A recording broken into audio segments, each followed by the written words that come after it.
Hey there, it's CJ Willie, and I'm cracking a pack. Today is pack number 9 in my Magic the Gathering Strixhaven School of Mages bundle. The focus of the video is what is your pick. As I crack the pack, I will discuss which card would be my pack 1 pick 1. My viewpoint will be from a very casual Magic the Gathering player perspective. Check out the preview video on my Strixhaven bundle. I have added the link to the preview video in the description below. Let's get to cracking pack number 9.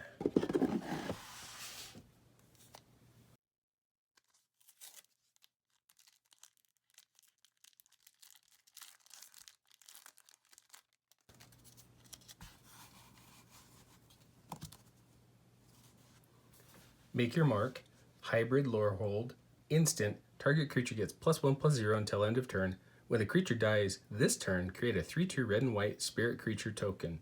Nice combat trick, might take out your opponent's creature, but if your creature dies, at least you get another one out of the deal. Prismari Campus, it's a land, it enters the battlefield tapped. You can tap it to add blue or red mana. You can pay 4, tap it, scry 1. These dual lands are great. Later in the game, the scry comes in handy. Quandrix Pledge Mage, 3 mana, 1 generic, hybrid Quandrix, Merfolk Druid at 2/2, has Magecraft. Whenever you cast or copy an instant or sorcery spell, put a +1/+1 counter on Quandrix Pledge Mage. I think this is one of the better Pledge Mages. This is going to grow incrementally in value and be tough for your opponent to deal with. Arrogant Poet, 2 mana, 1 and black, human warlock at 2/1. Whenever Arrogant Poet attacks, you may pay 2 life. If you do, it gains flying until end of turn. Paying 2 life is incidental, especially in a white-black deck. Stonerise Spirit, 2 mana, 1 and white, Spirit Bird at 1/2. It has flying. You can pay 1 generic, exile a card from your graveyard. Target creature gains flying until end of turn. Strixhaven is a limited environment won by flyers. Frost Trickster, 3 mana, 2 and a blue, Bird Wizard at 2/2, has flying. When Frost Trickster enters the battlefield, tap target creature an opponent controls. That creature doesn't untap during its controller's next untap step. Strictly better than Frost Links. It's a flyer, and it taps down one of your opponent's creatures. First Day of Class, 2 mana, 1 and a red, instant. Whenever a creature enters the battlefield under your control this turn, put a +1/+1 counter on it, and it gains haste until end of turn. You can learn.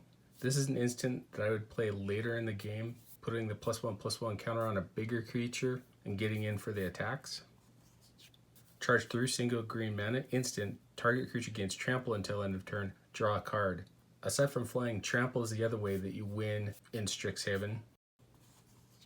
Spirit Summoning, 3 mana, 1 generic, hybrid lore hold, sorcery lesson, create a 3/2 red and white spirit creature token. This is a nice card to have sitting in your sideboard. Learning it gets you a creature on the board.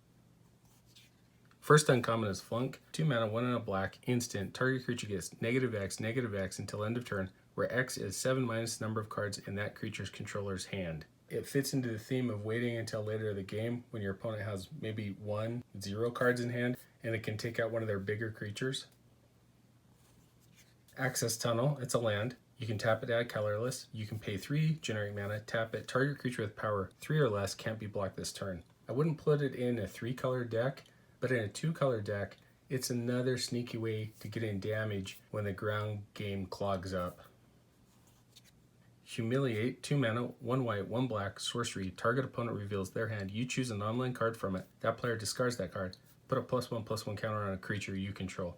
Hold on to it until later in the game, snag a powerful card out of their hand, and then put the +1/+1 counter, hopefully on a flyer so you can close out the game. Dragon's Guard Elite, 2 mana, 1 and a green, human druid at 2/2. It has Magecraft. Whenever you cast or copy an instant or sorcery spell, put a +1/+1 counter on Dragon's Guard Elite.